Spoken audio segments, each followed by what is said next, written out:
from the high desert in the great American Southwest. Welcome to Coast AM. John, welcome to the program. Good to have you with us. You're with us.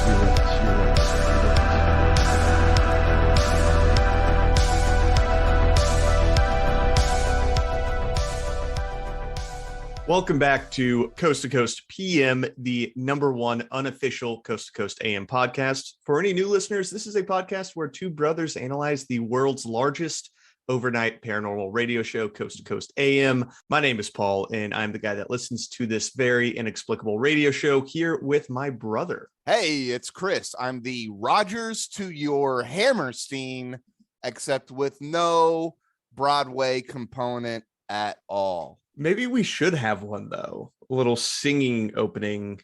Yeah. If you're open on it, dude, I'll do anything, but I'm not going to do it on my own because, like I said, no ability whatsoever to be on Broadway. That'll be on the yet to be created Patreon, is the musical version of this podcast. We'll start working on a musical version. Actually, I think a paranormal conspiracy theory Broadway musical would do pretty well. It's not a terrible idea. It's not a terrible idea, dude. You add some like hip hop elements and, you know, things like that. People love that shit now. It's like half the musicals coming out. Yeah, well, you know, after Hamilton, you gotta remix. You know, Right. People are tired of the bland, like Les Mis Phantom crap. Maybe we could put a fresh new coat of painting on the JFK conspiracy. A JFK assassination conspiracy musical. Yeah, dude. And then, you know, but then it's like gangster rap, right? And so like JFK is doing a gangster rap. It kind of turns into like an East Coast, West Coast beef thing. And the CIA is like the West Coast. And JFK is the East Coast, obviously, since he's from Boston. So I think what you're describing is West Side Story, but with JFK's assassination. Right, except the assassination of JFK. I think we got something there. We'll have to start workshopping that. I think we're going to have to workshop this. Yeah, come check out Coast to Coast PM for the world's first rap musical of the JFK assassination. It'll be great. Well, Chris, yeah. I have an episode for you today. Oh, boy. What are we discussing today? This one may melt your brain. Okay. It is the flat earth theory. Oh, no. Yeah. It's bad. And let me tell you why I want to talk about this, though, is because George Noory typically gets criticized for not pushing back on any of his guests. All right. Which is very true. He brings them on. He doesn't really ask any follow-up questions, and he just lets whatever they say stand. And that is one of the big reasons why people don't like George as much as they liked Art, because Art would actually be a bit more inquisitive. He would push back when something didn't make sense, right? He was there for entertainment, but he wouldn't let everything slide. Right. Listening to this was the first time I've heard George actually push back on a guest in a long time. Really? That's kind of interesting, though. He was like, listen, I can believe a lot of things, but flat earth is not going to be one of those things. Which is why I find this a little funny, because flat earth is infuriating as a concept. But with George, I think this was where I think we found the line, right? Yeah, right. And I think part of what this project is for us is kind of analyzing not only like the guests on Coast to Coast and the things that people believe, but also the evolution of the show and kind of jumping back and showing the juxtaposition of how it used to be versus how it is today. Right. And I think this is a good example of like, okay, we found George's line and it's the earth being flat. Right. Right. Like it's totally acceptable to believe that the 1969 Apollo mission to the moon was staged in a lab, right? But we eventually go to the moon. Yes. And that in itself tells you that the world isn't flat, which I'm sure they have a explanation to all that. I guess we'll get into it, but I am fascinated because though I've seen flat earthers around, I've never taken the time to dig into at least some of the beliefs. So yeah, and that's a little excited to hear that. That's the thing about flat earth for me, is that flat earth was the first time, because I actually ran into a flat earther once in a bar and I argued with him for about an hour because that's what I do with my time. I was going to say that does sound like you. Yeah. And it was the first time that I realized how hard it is to argue with conspiracy theorists who have completely lost any foundation to reality, right? Because they start bringing up things and you have no idea what they're talking about. And it's a very difficult conversation to have. And that was the first really out there, like, weirdo thing that I started digging into to try debunking. Well, I wouldn't say tried to debunk, because it is completely ridiculous. So we're going to talk about that today. We're going to be hearing from a guy named David Weiss, who was a former commercial solar developer, and he has been taking on Flat Earth since 2015 and is the creator of the app called Flat Earth Clock app. Flat Earth Clock app. Yeah, total boomer style. What does the app do? The app breaks down how the sun works on a flat Earth, and it breaks down different videos showing that the moon isn't really a circle, or sorry, the moon isn't a sphere, it's a circle, and tries to demonstrate how time zones still can function on a flat Earth model and things like that. So they kind of believe in like Paper Mario World. That's pretty much what it is. Yeah. Everything's just not. It's kind of lame though. Oh, yeah. It's pretty lame. Everything's actually 2D. We just see in 3D. So we're going to hear his evidence and kind of break it down a little bit. And I also think it's a great example of the fact that people can make themselves believe whatever they want to believe. Right. And even if it doesn't actually make any sense, he has decided this is true. So therefore it is. But before we do that, Chris, we got to check in with Tim Banal at the Coast to Coast AM blog. Our favorite blogger. So the headline for today's article: Mars rover hoax theory resurfaces. Interesting. I didn't know people didn't believe that there was a rover on Mars. They do not believe there's a rover on Mars. I think this fits in well with Flat Earth, because space is fake according to Flat Earth. Right. Okay, let's go. So conspiracy theories about the images of Mars collected by NASA's rovers are almost as old as the landings on the red planet themselves. Prominent among them, the accusation that NASA has misrepresented photos of the terrain at Canada's Devon Islands as being those captured by the rovers on the surface of Mars. They have the specific island that the Mars photos come from. Yeah, that's pretty awesome. The island that they're saying NASA's faking these photos on. Dude, it's kind of funny to think about if they're right. They're just like, what's kind of a desolate area? Canada. Yeah, it's Canada. There's no one there. There's like 5 people. There's nobody there. Complicating the issue is the fact that NASA has indeed used Devon Island as a testing ground as part of its Hot and Mars project. Its extremely rocky terrain makes it a suitable place to conduct analog missions in order to plan for the real thing. So they have done this. Like they have taken the rover. Yeah, and this is an island that they've actually used. And this is also the most internet thing where NASA does a test run, which you should do with a rover because it's really expensive and you're sending it 8 months into space to land on a planet. You want to make sure it doesn't break when it gets there. Yeah, it goes over its first rock and it's finished. It just breaks down completely. And they're like, well, there goes $13 billion. Spending an enormous amount of money, spending years in the planning, and then it gets a flat tire on the first day. Immediately. They designed these things to run for years. And I think the one there has been on there for like 15 years and is still feeding back. I was going to say it's gone longer than they anticipated. Yeah, and it recently had its birthday. And every year on its birthday, it hums happy birthday to itself, which is the saddest thing I've ever seen. Also a little terrifying that, like, if this thing keeps on going foreseeably, right? Yeah. The human population has ended and this thing is just roving around Mars every year on its birthday, humming itself happy birthday. There's just something like incredibly like post-apocalyptic noir to that. That would make a really good college short film. Yeah. You know? Yeah. I could see that. It's a little like Wall-E, actually. Yeah, it really is. That is a Wall-E type situation. Everyone's gone. It's a Wall-E type situation. It keeps doing its function. So recently, the hoax has resurfaced again online with renewed allegations that the closest NASA's gotten to Mars has been Arctic Canada, which is interesting. Some of those weighing in on the matter, in fact, seem to question the notion that Mars itself exists at all. Okay, so this is your flat earthers and stuff like that. Yeah, so this is definitely flat earthers or people who think that NASA's fake, because there What do are. they think when you look up in the sky and see Mars, what do they think that is? No one knows. We're going to hear that today, man. No one Okay. knows what these are. Okay. No one knows. Which is my favorite part. They don't even offer answers. Yeah. They just say, there's no way to tell, man. Have they never looked through a telescope? Right?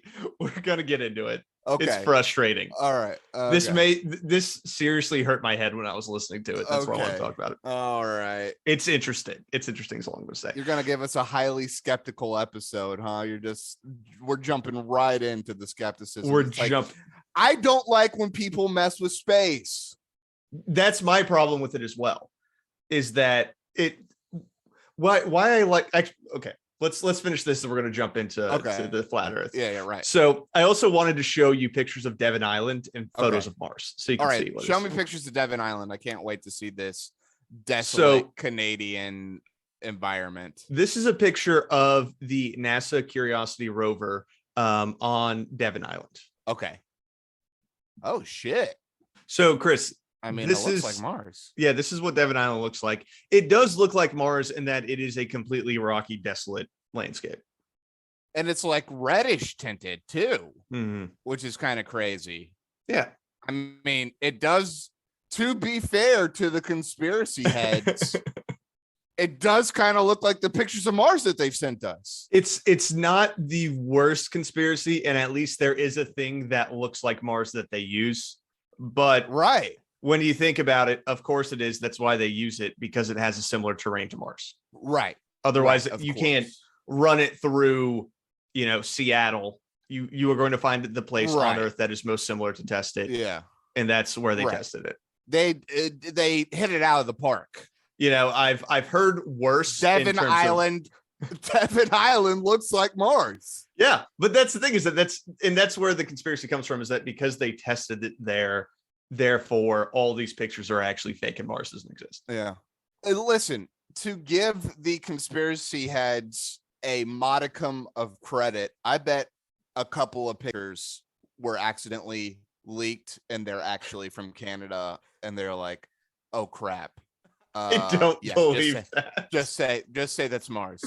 I do not believe that anyone screwed up that badly that they accidentally dropped the picture of Canada. Oh, dude, it's government work, dude. Somebody definitely released a whole 20 pictures of Devon Island, Canada, into the Mars troves, and they're like, "Oh crap, just leave it." That would say anything, it'll make it worse. There's no way they would do that. I do love the idea though of there's some intern that they put in charge of uploading these photos, and he does grab the wrong stuff like that. Yeah. That would be very funny. The Twitter page is nothing but actually Devon Island pictures. And somebody's like, dude, that's the wrong file folder. Some college kid was just hung over and dragged the wrong photo dump into the website. That's Canada, not Mars. We're going to get reamed. Dude, you know how this works. The internet's insane. The internet is a bad place. And today we're going to be jumping into more about why the internet's a bad place, Chris. Flat Earth theory, just as a quick overview of today's episode. Going to say, give me the rough outline, because other than it being that we live on a flat plane, I don't really know if I know all that much about the intricacies of Flat Earth. We're going to get into the Flat Earth canon today. So Flat Earth theory is the modern concept that the Earth is not actually round, it is flat. So this gained prominence in around 2015 due mainly to YouTube videos of armchair flat earthers making the argument that we're being deceived by scientists and governments to hide the facts that the Earth is truly flat. Okay, so this is a modern conspiracy. This is not an old conspiracy. The current incarnation of it is very modern. So there was a flat Earth society in the 1800s that was made basically, it was based around a lot of biblical philosophy. Okay. So the Earth has to be flat because the Bible is true and is indisputable fact. Therefore, it cannot be round. In the 50s, there was another guy that did this. But in terms of the flat earthers nowadays, it doesn't have the same Christian foundation for a lot of folks. It's purely a conspiracy theory that has separated itself from the Bible in a lot of spheres, if you will. All I can think of right now is Carl Sagan in Cosmos doing his experiment as to why the Greeks knew that the earth was round in like 700, 800 BC. And that's the really infuriating part about this, is that we've known this for so long, It's like that fake story when you're a kid and it's like, oh, Columbus sailed because he knew the earth was round when everyone else thought it was flat. No one thought the earth was flat. Nobody thought it was flat. Everyone knew it was round. They didn't know how long it would take to get around it, but we knew it was round. Yeah.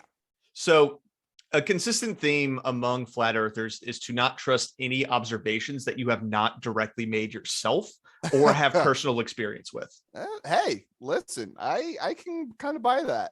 Yeah. So what you're going to hear today is a lot of situations of him saying things that you can do in your garage, which also relies on a very basic misunderstanding of science in general. Right. Because I can't wait to hear the garage experiments. I'm going to run a couple of them. Yeah. And the thing is that you can do personal experiments to prove the earth is round with the technology that you have in your house. Right. The Greeks did it.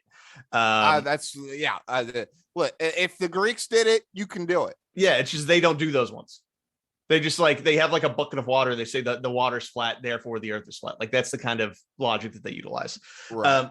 So they also say that the round earth conspiracy continues to this day so that governments can continue to embezzle money on space programs. Nice. So NASA's fake. We're not sending anything into space. Right. What they're doing is just taking money from our pockets. Is embezzling money. That's how they're doing it, is the space programs and not the military industrial complex. Yeah, I love the idea not that insurance. Yeah. Not the pharmaceutical companies. You have so many people to choose from and you go after the space agencies? Yeah. Do you understand why this is so infuriating? This is it. It's there are so many real things out there that you can focus on. And you're going after NASA. Yeah. And listen, I love to get a little conspiratorial about the real things. And you're going to go NASA is a rounding error in the money that they get that the government sends to the rest of the governmental, non-governmental arena. Yeah, I wish NASA got a lot more money. I wish that this was possible. This would be great. Yes. If NASA could be if NASA was the DOD, where the DOD gets all of the money that they would ever want. They get $1 trillion a year, and the NASA gets scraps. Right. So the other thing about that around, and then we'll start talking about a huge amount of bezeling that they're doing. And another aspect of this theory, Chris, is that the Earth is basically a pond, right? A big pond, and we're encompassed by Antarctica. So Antarctica is not a continent; it's a big circle. It's all around us. We're surrounded by an ice wall. Okay, got it. Yeah, what's beyond that ice wall? No one knows. No one knows what's out there. Right. No one's ever been. Well, it's all ice wall after that. Yeah, I would imagine. Yeah. So we're going to start off with our good friend David Weiss, the flat earther, telling George that his production team is just a bunch of stupid globe bitches, right? They do not understand flat earth and they already screwed up. This is the first thing this guy says, is that your production team screwed up on the images that you're using for this episode. The idea of a flat earth mixed in a heliocentric, the globe model, is absolute insanity. If we look at the thumbnail that your producers chose to put on the website, they Googled flat earth and Google served them a picture of a flat disk or a turnip floating in heliocentric space. No flat earther thinks that. So we want to wipe that from our mind. It's not floating in space. It just is. It's just what exists. Right. There's nothing other than the flat earth. Yeah. So you have to completely shrink the entire universe down while you're listening to this. It's not a flat plane floating in space. This is it. This is all of the universe. Right. Is just the flat Earth. It's just the flat. So wait, what is the sun? We don't really know. According to this guy. It's just there. So the sun, the moon, the stars, it's just what's above. All right, I'm already confused. Yeah. So, but here's the thing, Chris, is that he wants you to do your own research on this, right? Right. You got to figure this out for yourself. Always. He is just the spirit guide. And tonight, what I'm going to do is I'm going to introduce. I'm not here to convince you that the Earth is flat. I'm here to get rid of ideas of what flat Earth is, which it isn't, and help you see what the heliocentric model is. And then I'm going to ask you to make up your own minds. Tonight, I'm going to point to a whole bunch of doors that you've never seen. And it's up to you whether you go through them and take a look. Fair enough. So George starts giving him the benefit of the doubt. Like, all right, let's hear from this guy. Let's see what he has to say. Yeah. I'll listen. There's always doors. I will choose to go through it or not. And that's the thing, is that he is opening a door. So let's take a look at this door. Let's see what's through. I got to see more of this door because I'm already confused. And this is one of those things that Neil deGrasse Tyson himself says, whenever someone comes to you with a particular theory, you always have to hear it out and say, like, okay, can this be tested? Can this be provable? Like, if it's crystals, say, like, okay, let's see how do these impact people? Let's do a double-blind study, see if there is an effect outside of placebo, things like that. Right. So that's what we're going to do today. And we're just going to see where this takes us. So number one, Chris, globists are brainwashing you.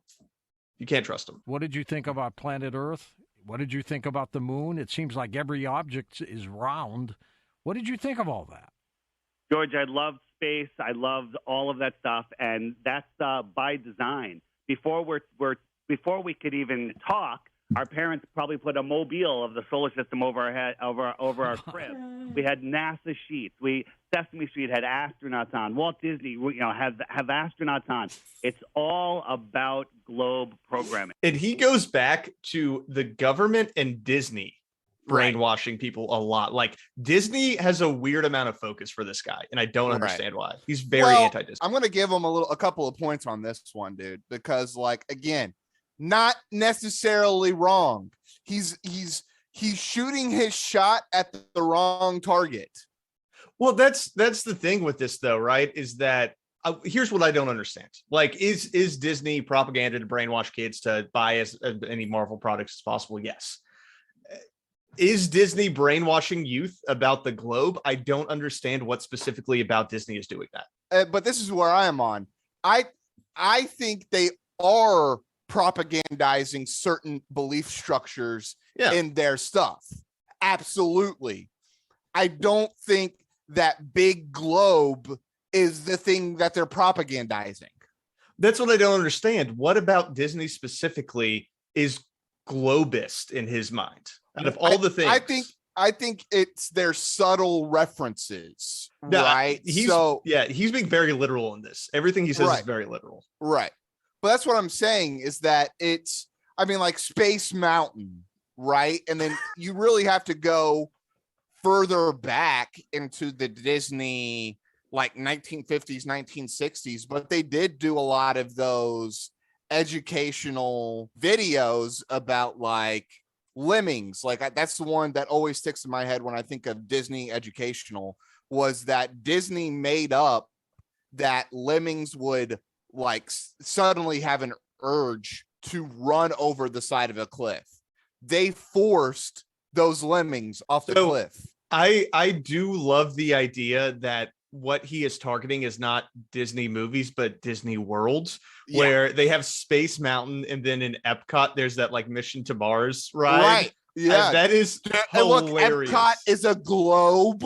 That is so funny. So I love that. I'm gonna give him a little benefit of the doubt here, dude. I was very skeptical, but I'm gonna listen. The door, he's opening the door for me now. Opening the door. Let's see where this door takes us.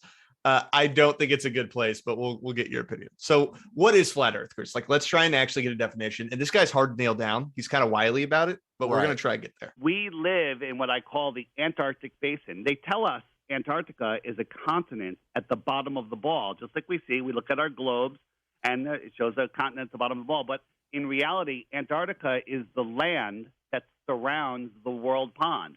They tell us Antarctica is the highest land on Earth. Okay, that's very interesting. Well, the highest land on Earth could contain us. So think of all of the oceans of the world as a giant pond, all of the continents and islands as islands within that pond. The shoreline of our pond is Antarctica. So if you're on that lake and you're sailing around and you sail to the edge of the lake, you don't fall off into space. You step up onto the land. All right. Does that make sense to you? Yeah. Okay. I'm kind of getting it. What's below? How far below does it go? Does he talk about that? He does. I don't have Okay. a clip of it. What he says is no one knows what's beneath. Okay. Now, and here's one of my frustrating points with this guy as well, right? Whenever he is introduced to a piece of information or evidence, what he says is, well, you weren't there, you don't know, right? You can't Okay. actually prove that. You can't trust that someone went to the moon Right. because you haven't gone to the moon and I haven't gone. Right. It's the Mac defense in the serial defense, the episode of Always Sunny in Philadelphia. It's the Mac defense, yeah. Where he's, well, I believe things that I see and experience. Yeah. And he's like, so you've experienced all the things in the science book? It is exactly that. But here's my ultimate problem. Is that he is selective about what he chooses to not believe versus what he believes. This man has not been to Antarctica. He does not know the height of Antarctica, but he's using the fact that scientists say that Antarctica is a high landmass as a defense for this theory. It's high, therefore, if it encompassed us, it could hold everything in. Right. He hasn't experienced that. You literally haven't walked around the giant pond that is Antarctica, right? Yeah, so therefore, according to his own logic, he has no foundation to actually base anything off of that bit of information. That's actually pretty funny. So he is logically inconsistent throughout this entire episode and does not seem to notice it. And the other thing that annoys me is that George does not call him out for that. Right. We're going to get to specifically what George gets mad about. To be fair, George didn't even think of that. George didn't catch it. George is mad about one specific thing, and it's the moon landing. Okay. That is his red line. Dude. Yeah, that makes so much sense. But I was going to say, dude, I don't think George Noory likes Hegelian dialectics. And that's a Hegelian dialectic a little bit. That's true. Yeah. That's my fault. Yeah. We'll continue on. I'm being a skeptic and we hate them. So here's a great question, Chris. All right. So the earth is flat. What's going on with compasses? What's going on with compasses? How did those work? Right. Because they point north. And we have directions, and those directions do get us places. How does that work? If you're on a boat on the lake and you have a compass, that compass is going to point towards the center of the lake. No matter where you are, the north needle is going to point at the center of the lake. Now, if you try to go east or west, which is 90 degrees to that needle, that's not a straight line. Think about it. You have to go in a circle around, equidistant from that center. Billions with a B of people have circumnavigated the world east and west. So there is a mountain, the North Pole, at the center of the pond that is Earth, and then that is magnetic. So when you're traveling east to west, you're just going in a circle around the North Pole. Okay. Right. Okay. Right. And then when you go south, that's why Antarctica is always south. It's not because it's a continent at the southern pole. It's because when you go south away from the North Pole, you're always going to hit the giant ice wall. Okay. All right. Got it. Which is wild. Whoever thought of this, that is interesting. That it almost has a kind of Inception feel to it, right? When she starts messing with the physics of the world and the street goes on top of her. Yeah. It's just like bending reality. Yeah. is what he's doing. It's kind of cool, actually. It's a very strange. The physics of that world would be insane. It would be wild. It really is a dream world. Like if you were in Inception, then you could make this happen. Right. But there's no other reality where this is going to work. It's kind of a cool thought, though. It would be a good fantasy novel. Yeah, it's a cool thought, though. Yeah. Good thought experiment. So throughout this episode, George kind of pushes him on the moon, and our friend Dave is very evasive at first, right? When astronauts have taken pictures of planet Earth, They're round pictures. I mean, are you saying that those aren't authentic pictures or that they are? Well, NASA admits that they don't have any photos of Earth other than the one that was taken from the moon. And we took that picture from their website, put it into Photoshop, cranked up the levels, and for some reason, there is a square box around the planet Earth. Now, I wasn't there. I was a small child when all of this happened. Mm-hmm. I want to stay away from the moon. I want to point to some other things, and then we can figure out what's going on with the moon missions and everything else later. That's a whole nother show. So he doesn't want to talk about the moon, but George will nail him down eventually. There's literally more pictures of Earth than that. There are, and he continues to say this, that the only photograph of Earth is the photo taken from the moon, and it's the classic shot from the moon where you see, like, I think they call it like Earth set or something. Right. You know what I mean? So he continues to say that. That is not true. That's not true. It's not true at all. We have so many photographs of the Earth. I did some digging after listening to this to see, like, try to figure out what he's talking about. And there's a few hints where he's like, they only give us images and not photos, right? Okay. So I believe what he's referring to is the fact that the pictures that you see that NASA posts online and that get promoted on news websites and stuff are composite pictures, right? So they combine multiple pictures together so you can see the entire planet, or with the recent universe photos that just came out from the what's the Webb telescope. It's composite pictures of different levels of light, right? So you got like infrared, and you got the visible spectrum, and you got ultraviolet, so you can actually see what's going on. And it also makes the pictures visually appealing. Right. So his issue seems to be with composite pictures, which is also how you see an entire image of the Earth, is that you can't really capture the Earth all at once. So if you want the full globe, you have to have multiple pictures because of daylight and night. Yeah. Right. Earth. Now, here's the issue with that. They have the raw photos posted online that you can find. Okay. And they kind of suck. You're right. Because it's never going to be as glorious as the composite photo. I mean, that's just basic photography. Yeah, it's why, photographers, like when I got married, they use Photoshop to like make things look better. It's the same thing with NASA. They're trying to make these pictures as interesting as possible so that the public remains interested. Right. But you can find the raw photos. They post all of their raw photos online. Yeah, I was going to say this is what they're trying to stop. Yeah, but I guess he just doesn't look that far. He doesn't look that far. But also that, I mean, just if you were thinking about, so let's just take those composite photos. There's another photo. I guess he could probably argue that this isn't a real photo, but what I was going to say is there's the great blue dot photo. Where, I think it's from the Voyager satellite. Yeah, the Voyager took one. Cassini, which was orbiting Saturn, also took a blue dot photo. Like, there are multiple ones of these. Right. Yeah. Right. But, those don't count. Those don't count. That doesn't count. Yeah. So, this is an interesting guy. And, when we're talking about directions, he goes back to directions of what south is, right? So it kind of digs in on this concept of Antarctica completely surrounded. You are heading south. And then if you keep going south, guess what? You're going to get to the end of our pond, not the end of the world, the end of our pond. That's the shoreline of Antarctica. You climb up onto that elevated land and you start walking away. And now you're a mile away, 5 miles away. You can't even see the lake anymore. Right? And you're going, I'm doing a smaller model, by the way. And you go, let's say you go 100 miles, and then all of a sudden you find another lake. Think about that. Let me ask you a quick question, George. Sure. Do you believe in life on other continents? He's tying this in with the idea of UFOs and alien life now. Okay. That's how he's trying to tie it, is once you get to the other side of Antarctica, you're onto a whole nother Great Lake. Yeah.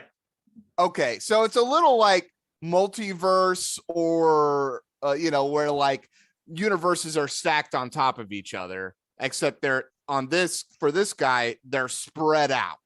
Yeah, it's the video game platformer version of a multiverse, where if you just keep going in a straight line, you'll hit another universe. A whole different video game. You're gonna go from Mario to Donkey Kong. Yeah. That's basically what he's describing. So at one point, I think he does say, when we're talking about UFOs, that could just be someone from a different pond that has flown over into our pond. Right. Okay. Yeah. Which, like I said, as a fantasy story, that could be kind of interesting. This is very interesting. This is all very interesting. It's an interesting world they're creating. It's such a world to weave as well.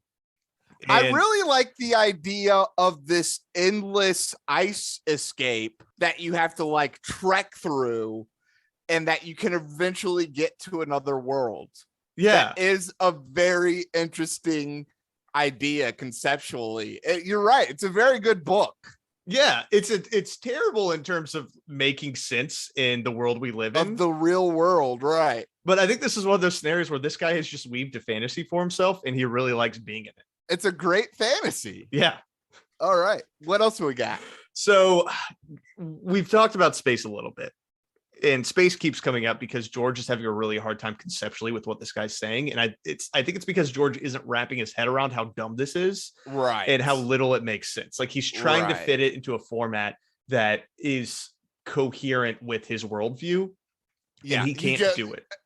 Here's the thing. You almost have to completely take the solar system, the space. You have to take it all out of the equation.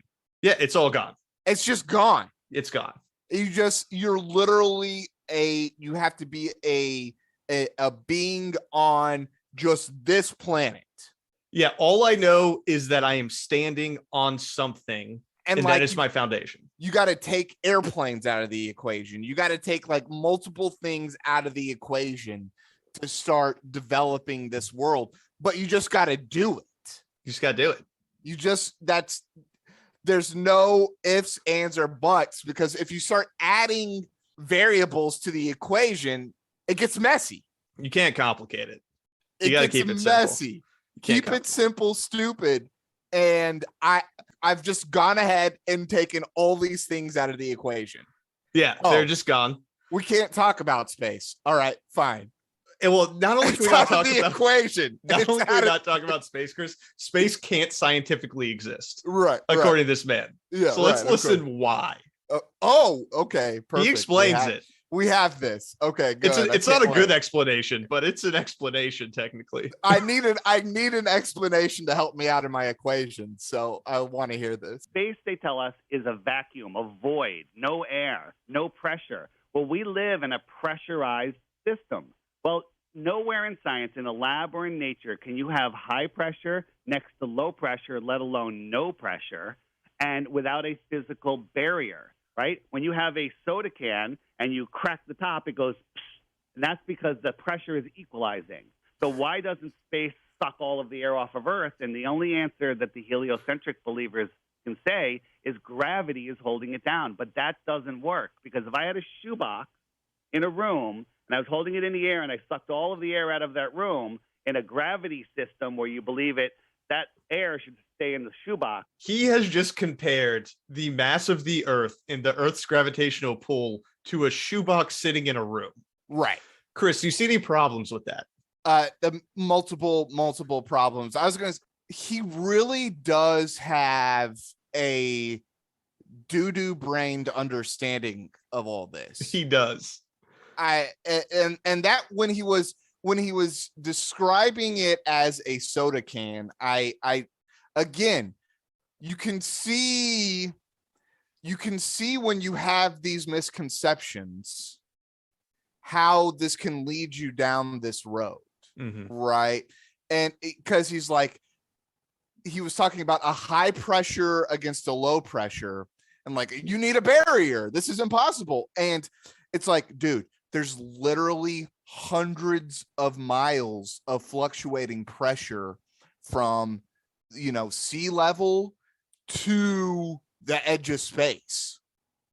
And like, if it loses pressure over time, which again, scientifically makes sense.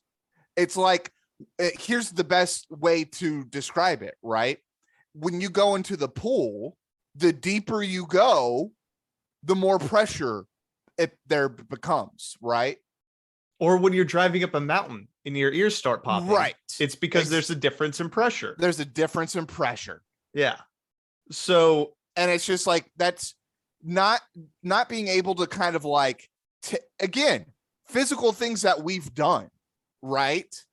Yeah, that we've experienced ourselves. Yeah, that we've experienced ourselves, and that we can't like, oh wow, so the deeper I go into the planet because of science, the more pressure there becomes. The higher up I go, the less pressure there becomes.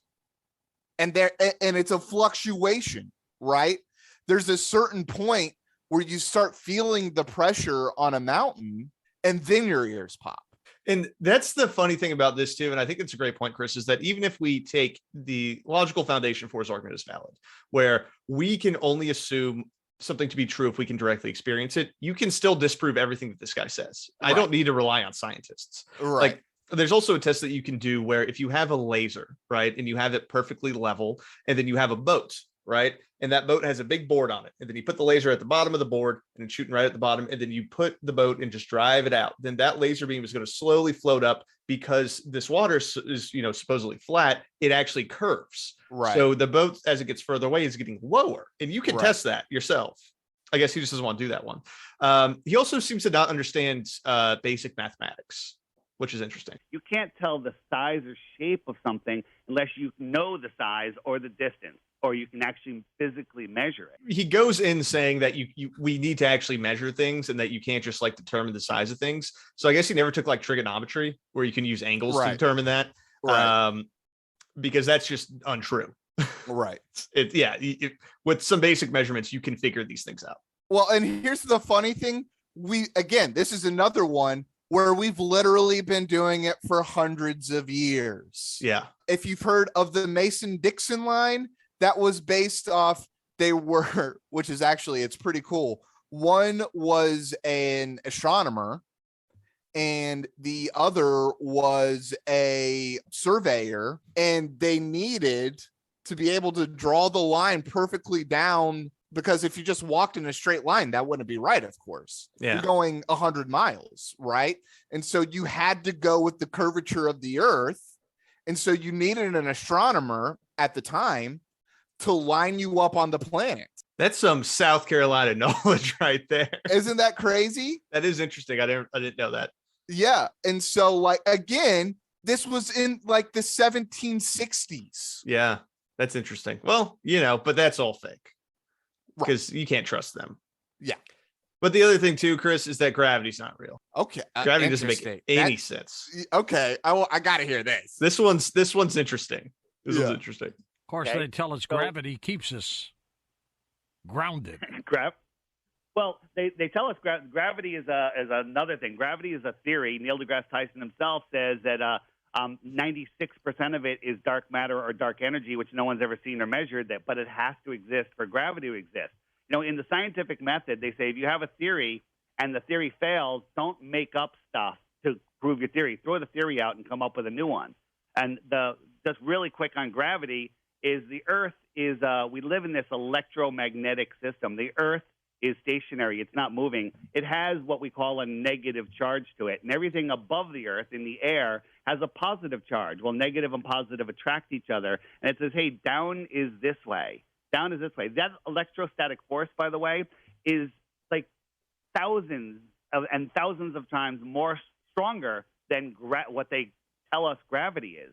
So the whole gravity model is ridiculous. Dude, so here again, he's got some interesting points, but it always brings him to doo-doo land. It takes it to... That's a great way of putting it, honestly. Yeah. Poopy pants thinking. That is what this is. And so instead of being like, isn't that really interesting that gravity is still a theory and that it doesn't make a lot of sense in the way that it works, right? And for me, what does that lead me to believe, right?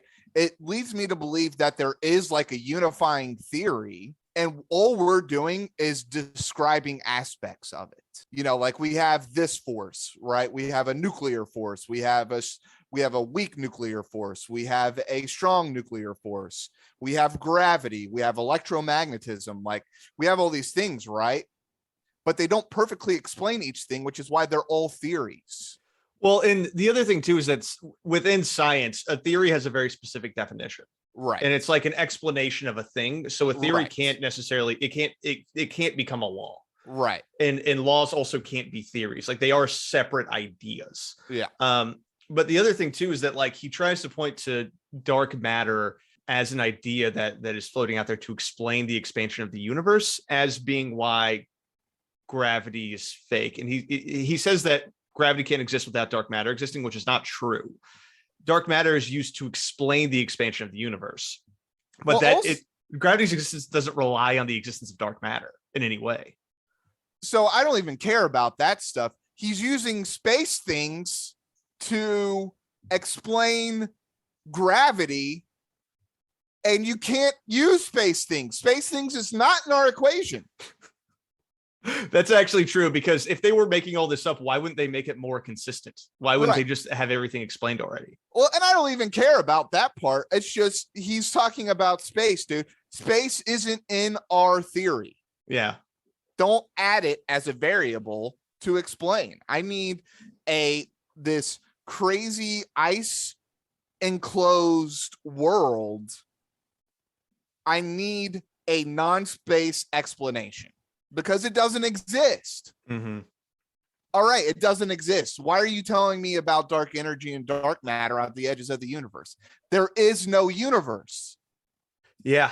Well, okay, so let's get away from space then, right? Because I agree with you. Actually, none of this should be relevant to his argument. Let's stay grounded here, terrestrial. Yeah, literally grounded. So on the flat Earth. This whole episode is him trying to make the argument for flat Earth, and I pulled out his best arguments. These are the better ones. Okay, which I think should tell you how good his overall argument is. Right. Another one that he brings up is submarines. Submarines can use sonar. They send out a sonar wave, and it hits something, it bounces back, and then they can interpret what it is. They can see other submarines at the bottom of the ocean over 100 miles away. There should be a mountain of dirt in between them over a mile high. And sonar doesn't climb a mountain, dive down the other side, bounce off a submarine, go back over the mountain, come back down, and go back to the sonar operator. Sonar goes straight. A submarine can see really far underground, so therefore the Earth is flat. Underwater. Right. Yeah. Because the sound waves that they use travel in the way that they do. Well, and here's the interesting thing about that, right? Number one, sonar doesn't go in a straight line. When you're using sonar, sound travels underwater in a wall. Right. So you're generating a wall that's going back and then bouncing back off. The other thing is that the assumption he's making in this argument is that the submarine is laying on the bottom of the ocean floor and shooting sonar out. The ocean's very deep, and submarines are like 2 miles above the ocean floor. Right. So if there's a mile of dirt there, it doesn't matter because they're 2 miles up and can still see that far out to the other thing that's also really high above the ocean floor. Yeah, right. Yeah. So and the other, I actually looked this up. A submarine can see 300 miles out, actually, which is pretty cool. Is that right? Yeah, it can see really far. Like modern submarines, they can see super far out.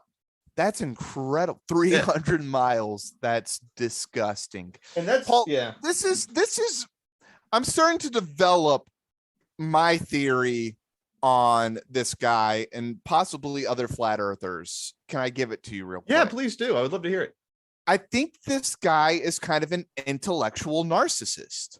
Yeah. And what I mean by that is that because he can't explain it, other people can't explain it, and they just believe a flat out lie, right? So he's just under the assumption that because he can't understand something, that means it's fake. Mm-hmm. And it's like, no, dude, that just means that, like, for whatever reason, you didn't do the studying, you didn't do the mathematics behind it, you didn't do all these things. And so now people are lying to you. They're telling you fake things, and you have to come up with some, well, this makes more sense to me. For whatever reason, I'm not that much of an intellectual narcissist. If you have things lined up behind it, I guess I'm more likely to believe somebody who has studied something their whole life being like, oh, I don't understand that for whatever reason. I understand this interesting thing, right? I understand politics better or history better than I understand astrophysics. But I understand that people look at those things like I look at history and government. And how much I know compared when I talk to them. And I believe this person that they believe what they're telling me.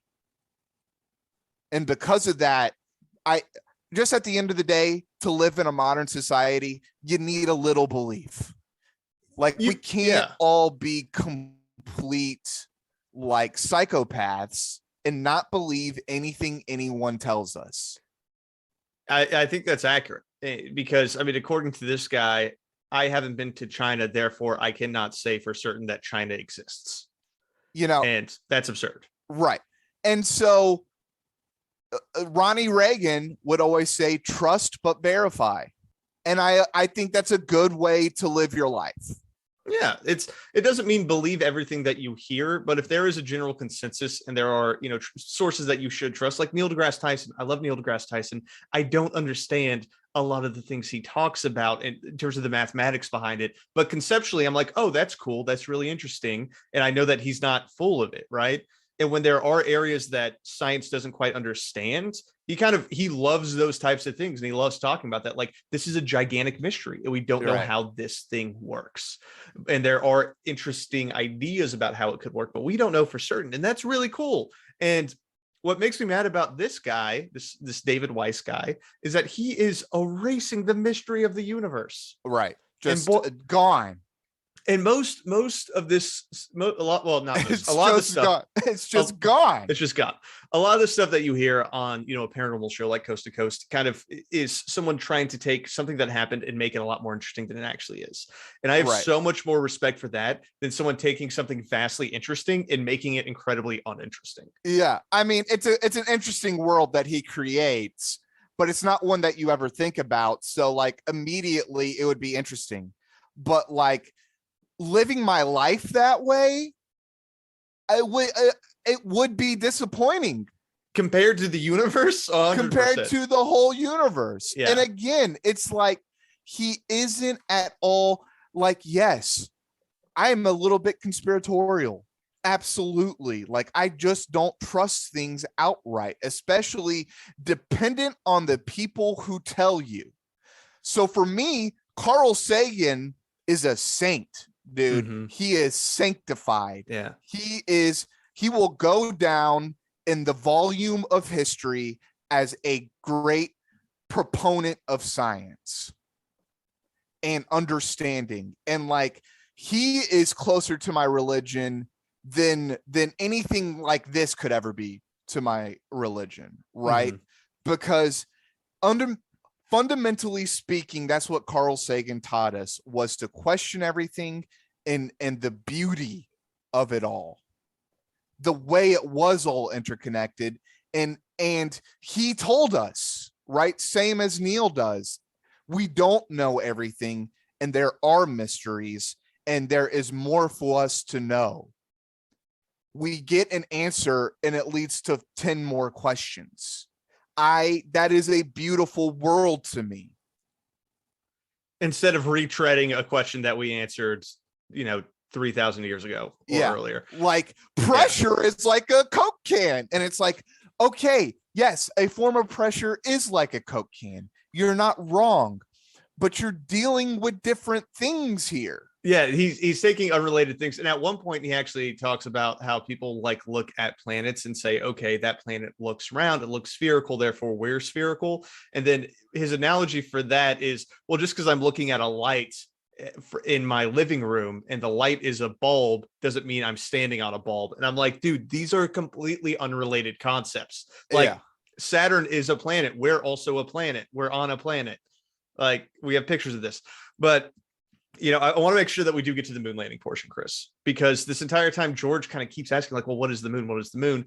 And David keeps saying, well, I don't want to get to that. I don't want, that's a different show. That's a different show. George finally badgered him enough. Yeah. He finally got to answer what the moon is. And I don't think this is it from any sort of like journalistic standpoint. I think George was just confused. And he's like, wait, but what is the moon? Right. Yeah. Right. Yeah. It wasn't like, no. Well, George is doing what us and our listeners didn't do, is just say, just take space out. Just take it out. Just it's not even a thing. Yeah. But George can't do that. So let's get into Well, it. of course. Yeah. So basically the question is, because we're getting to the point where it's like, so you don't think the moon exists, right? Is kind of where we are in this conversation. When astronauts, I knew Edgar Mitchell. He was an Apollo 14 astronaut. He went to the moon. I believe that. You believe that, don't you? But see, again, the moon landings are, it's literally, we do not have enough time. I don't work for NASA. I'm not there. I don't like to speculate on it, but well, yeah, I gotta ask you this though, because the can of worms are open. Are you saying we didn't go to the moon? I'm saying that I don't think the moon is a place that you can go. I mean, there were scientists in the 50s talking about that the moon is plasma, and that we can never go to the moon. So with that said, the moon missions as described were not accurate. Well, we could have a large argument on that one, but that's a different show. We could. That's why. Dude, that one ticked George off, didn't it? Yeah, that one made him mad. And then at one point, he even calls out the fact that that astronaut that George is talking about is a Freemason, therefore you can't trust him. Well, he would have been like a young man when the moon landings were happening. Yeah. I mean, he may have even been like 10, 12 years old. Yeah, and this really bothers George. Dude. It goes against his sensibilities as some kind of great American, right? Yeah. And I think that's the thing, is that George is really proud of the fact that he knows an astronaut who went to the moon, right? That he's met these people, and that's a big deal to him. And I think for this guy to say that, to take that away from him is upsetting. Right. And I think that's the biggest reason why he's pushing back, because on all the other things that we discussed, George does not push back on at all. He mostly just says like, oh, that's interesting, and then asks the next question. Yeah. And this is the line for him. And then he continues on this route, because I think this is like finally bothering him. And he's like, wait, so you don't believe anyone's been to space at all? You're not saying, though, that we've never gone into space, are you? George, again, once you understand what space is, you have to make up that decision for yourself. I mean, I knew an astronaut, Edgar Mitchell. He went up there. He was on the moon. I believe the guy. And you know what? And from his point of view, he might be telling the truth. I wasn't there. I didn't meet him. I didn't see it. So again, we're talking about testimony. Do you think, and now I'm not calling it Edgar Mitchell a liar at all, but do you think a man is capable of lying or being deceived and believing something is true when it's not? Oh, everybody is. Of course. Everybody. Yeah, of course. So again, Edgar Mitchell, who, is a Freemason, told you a story. Dang. Edgar Mitchell, dude. Freemason. Freemason. So I will say this, and this almost makes me like George, because that was a perfect pin on my point. George and the familiarity with this astronaut, right? Space is real, right? Yeah. And he probably already believed in it and stuff like that. But he's able to personalize it in such a way. And like, this guy is so intellectually narcissistic that like, that can't even penetrate. Yeah. And, and George is a good view of what happens when you don't verify, right? George probably has some ridiculous beliefs. And it's because George is believing that person who told him this too much. And the thing is, this is the difficulty with the shows. I don't know if George actually believes this stuff, but I know that he doesn't push back on it. Right. So I think that's kind of the line. And if he did this more often, where he actually pushes back on things, I think it would be a bit better of a show, because he has some people on that are inexplicable.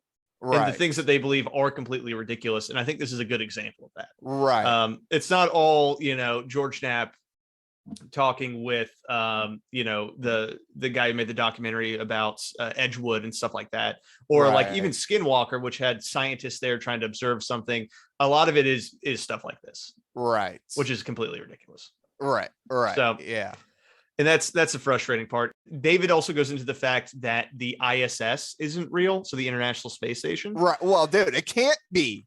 It can't be real. Be. Yeah, and that also is just an absurd thing that he says, is that he claims that the ISS has no videos or pictures of it being built. And if it's this giant science, like this amazing scientific event, false too? Yeah, so he claims that there's no images or videos of it being built. Completely untrue. Google International Space Station being built, and they have documentaries about it. Right. Like, I don't know where he's getting his information.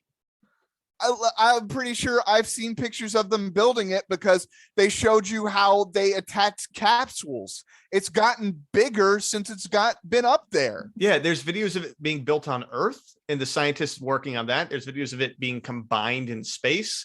So if he wants to say they're fake, I've literally seen it pass in space. Yeah, you can track it. So that's the thing with this guy, is that a lot of things he says, like, they just aren't true.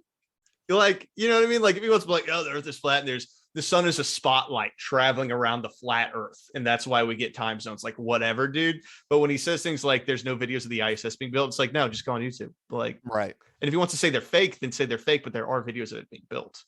So there were a couple callers. He was not very popular amongst the callers. I'll just say that.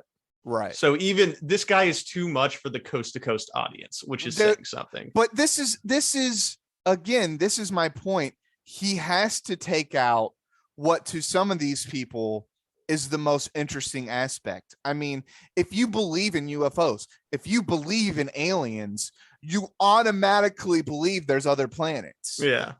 And I think that's why he brought up the whole, like, keep walking and you'll find another pond. Right. He has to have an answer for it. Yeah, you got to have an end. He has to have an answer for it. Yeah. Because nobody would take him seriously in the conspiracy and paranormal world. Yeah. Yeah. It's like, you've just taken out everything. Yeah, you've ruined all of it. Like, that's not a yes and.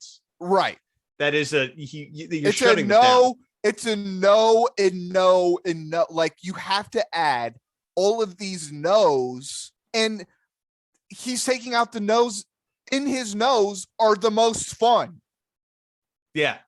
The most fun stuff is in his nose. And that's the whole point of this in the end, is to have fun, really. Hollow Earth, dude. Hollow Earth. Like, at least there's something underneath it. At least there's other hollow Earths out there. Yeah, you're making it more mystical as opposed to less. Right. Yeah. So, and the callers also disagree. Right. With this guy. So, okay. You know, yeah. good. Give us a caller. Good on them. Thank you, sir. I have a few things to say real quick. John Glenn was the first astronaut to circle the Earth. I think he would wanted to be remembered being the first astronaut to prove the Earth was flat, if that was true. Another thing, there's 24 time zones around the world at 15-degree medians. If what you were saying was correct, there would only be 6 time zones. Another thing is astronauts on the International Space Station. They're monitoring the Earth constantly moving around at all times. So I hate to say it, but the Earth is round. Sorry. All right, that's okay. That's your choice. And that's your choice.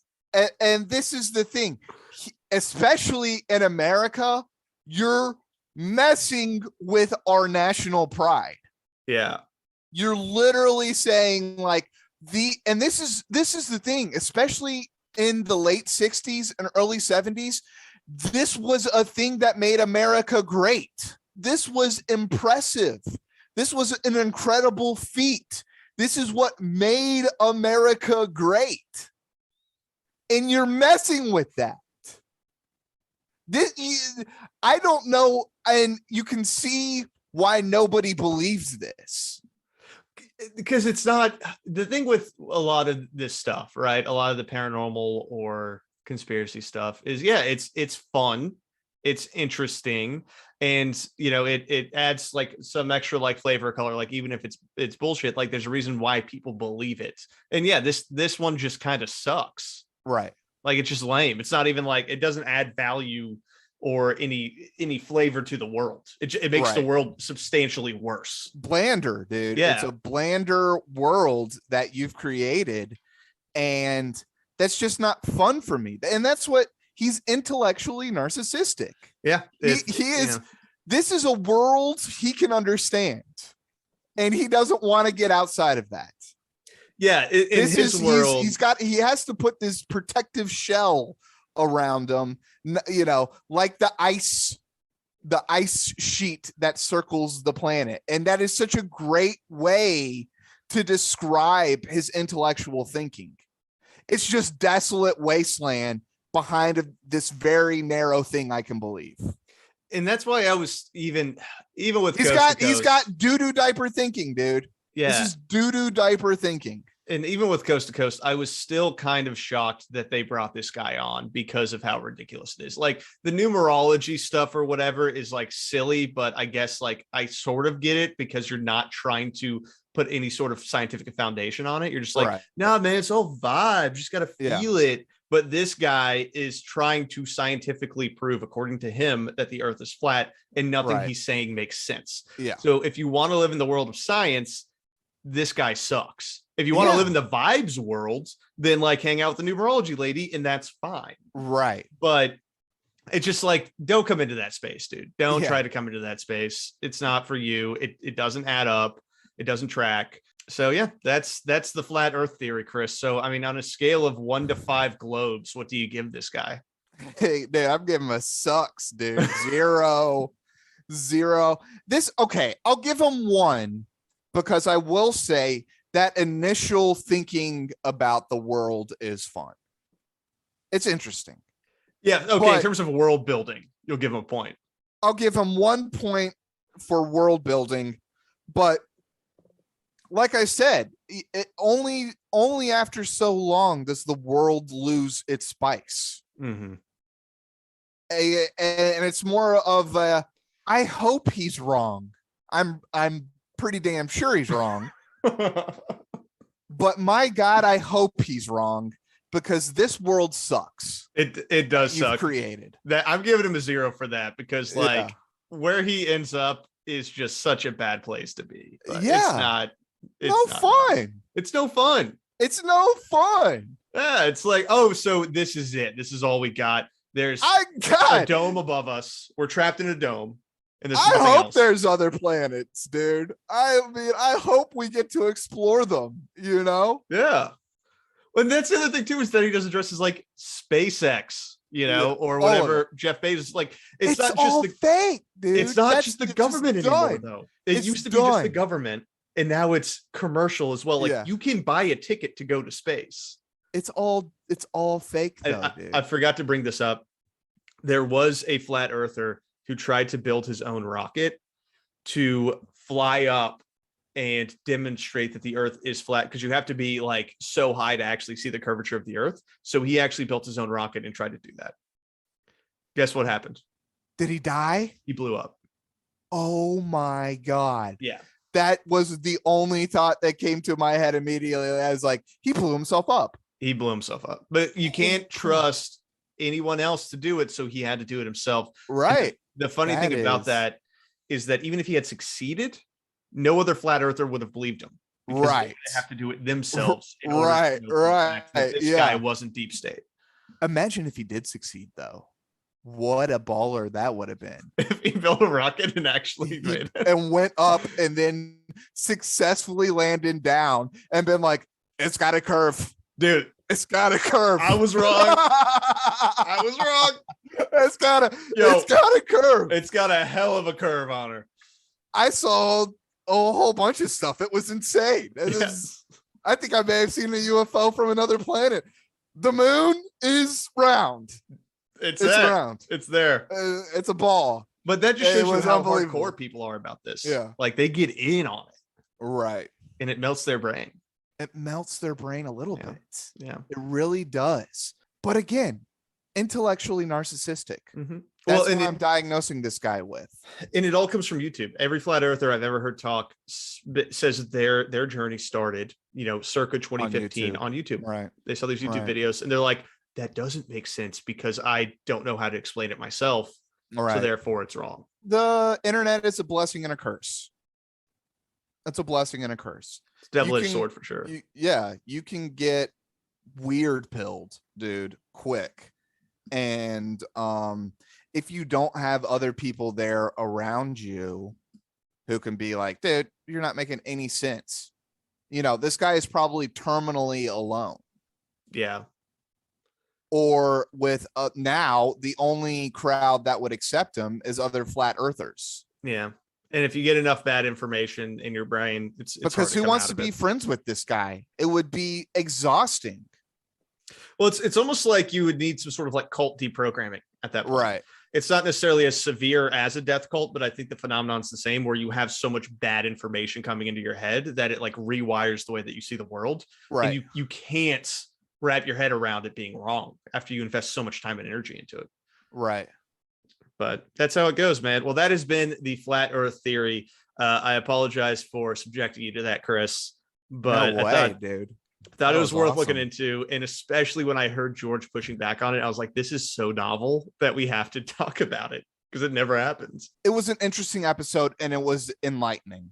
Yeah. I thought it was very enlightening as far as, again, this was something I'd always seen on the internet, mostly people making fun of it, but I've never really understood what it was. And this helped give me a little bit more of a flavor of exactly what it is that people are talking about. And immediately I already thought it was ridiculous, but now it's like, oh, it's a fun idea. It's like you said, it's a good short story, but like, I don't even think a novel could contain this thing. You know what I mean? Yeah, I think you're probably right, because I do think it's always worthwhile to investigate what people are actually saying and hear it from them firsthand. But, you know, it's worth knowing how this happens as well. Like what brought you to this point, and right. And, you know, how much has it just completely warped your life? I think it's an interesting thing to look at as well. And this guy is pretty warped on it. Right. He drank the juice. Yeah, big time. So this has been Coast to Coast PM. Hope everyone enjoyed the show. If you like the show, drop us 5 stars wherever you are listening, on Spotify now, which can also do ratings, or Apple, and share it with a friend, man. You know, share the tapes, as they used to say back in the day, and come back next week for more inexplicable content for you. This has been Coast to Coast PM. All conspiracy all the time. Later.